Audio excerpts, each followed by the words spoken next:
우선 민주당 같은 경우에 지금 지난 4년 동안에 뭘 했는지에 대해서 뚜렷이 떠오르는 게 없어요. 보복한 거, 그다음에 선거와 재집권에 몰두하고 있는 거. 야당이 국정 발목 잡기 하는 것 이상의 무엇을 했는지 오늘도 한번 보십시오. 대통령이 백신을 맞았다고 하니까 뭐 패스포드 백신 접종이냐 이런 식으로 비아냥거리면서 뭐 오세훈 후보 또 박형준 후보 공교롭게도 MB 정부에서 가장 또 핵심적인 역할을 했던 분들입니다. 이런 분들에 대해서 제기되고 있는 여러 가지 의혹이 캐도 계속 뭐가 나오는 이런 상황이 되다 보니까 야 이거는 MB의 어떤 부활 아니냐 하는 어떤 판단을 하고 있습니다. 그러니까 특히 이명박 정부 하면 우선은 뭐 BBK 해서 거짓말, 그다음에 또 불법 사찰에 대한 또 민주주의에 대한 어떤 위협, 그리고 또 하나는 뭐 4대강이라든지 해외 자원 개발 이런 것에서 혈세 탕진 뭐 이런 것들로 압축되는 후보들이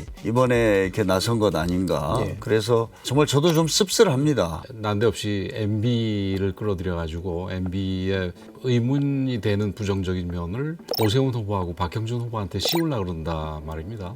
근데 이 부분은 저희들이 보기에는 사실은 이 선거가 이 박원순 후보와 오거돈 후보의 성범죄로 인해서 생긴 보궐선거라는 부분을 좀 이렇게 이슈를 흐리려고 하는 거가 아닌가 이렇게 생각이 되고, 또 다른 한편으로 지금 LH 사건으로 인해 가지고 뭐 국민들의 분노가 굉장하지 않습니까? 그래서 이런 부분을 좀 호도하고 이슈를 국면 전환하고 이슈를 바꾸기 위해서 그런 게 아닌가 이렇게 생각이 되고, 이게 임기 마지막 해에 이루어지는 선거고 내년에 그러다 보니까 내년에 대선이 있다 보니까 어쩔 수 없이 정권 심판적인 성격은 피할 수가 없다고 저는 생각을 합니다. 그런 면에서 우선 민주당 같은 경우에 지금 지난 4년 동안에 뭘 했는지에 대해서 뚜렷이 떠오르는 게 없어요. 보복한 거, 그다음에 선거와 재집권에 몰두하고 있는 거, 이런 게 관심 있는 거 외에는 뭐 잘 보이질 않는데, 민주당이 적폐청산하는 적폐는 그게 아니라 본인들 거는 그냥 놔두고 적군, 상대방의 폐해만 없는 거 있는 거 다 끄집어내가지고 거기에 대해서 무자비하게 파헤치었단 말입니다. 그런 부분들이 오히려 신적폐를 쌓고 그 신적폐가 바로 민주당 적폐다. 저는 이렇게 말씀드리고 싶습니다. 저는 문재인 정부가 무엇보다도 작년부터 지금 거의 1년 동안 코로나19의 위기를 잘 극복하는데 모든 노력을 다해왔다 이렇게 생각합니다.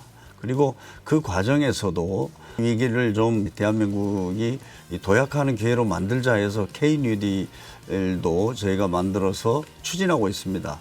그다음에 어떤 권력기관의 잘못된 특히 이제 정치검찰들의 그런 폐해 같은 것들을 위해서 또 우리가 많은 노력을 해왔습니다. 저는 그 과정에서 정말 야당이 국정 발목 잡기 하는 것 이상의 무엇을 했는지, 심지어는 이 코로나 방역을 가지고도 그렇게 발목 잡기를 하고 가짜 뉴스로 국민들을 혼란에 빠뜨리고, 오늘도 한번 보십시오. 그 최영두 대변인이 대통령이 백신을 맞았다고 하니까 뭐 패스포드 백신 접종이냐 이런 식으로 비아냥거리면서 지금 대통령이 G7 정상회담 참여하는 거 다 알고 계시지 않습니까? 그 얼마 전에 주호영 원내대표 같은 경우에는 대통령부터 솔선수범해서 맞아라 그래놓고 맞으니까 또 오늘 뭐 국민들은 지금 못 맞고 있는데 왜 대통령이 패스포드 백신 접종을 하느냐, 이런 식으로 하나같이 정말 모든 문제를 이 코로나 방역 하나를 가지고도 이렇게 발목 잡기 하는 이런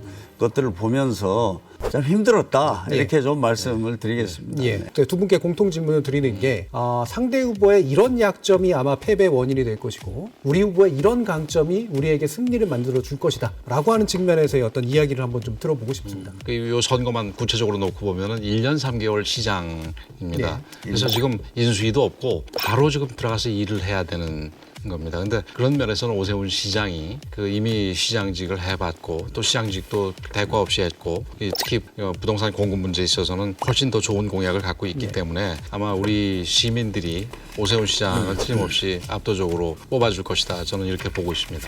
저는 결국 마지막에 가면 인물론이지 않을까 싶습니다.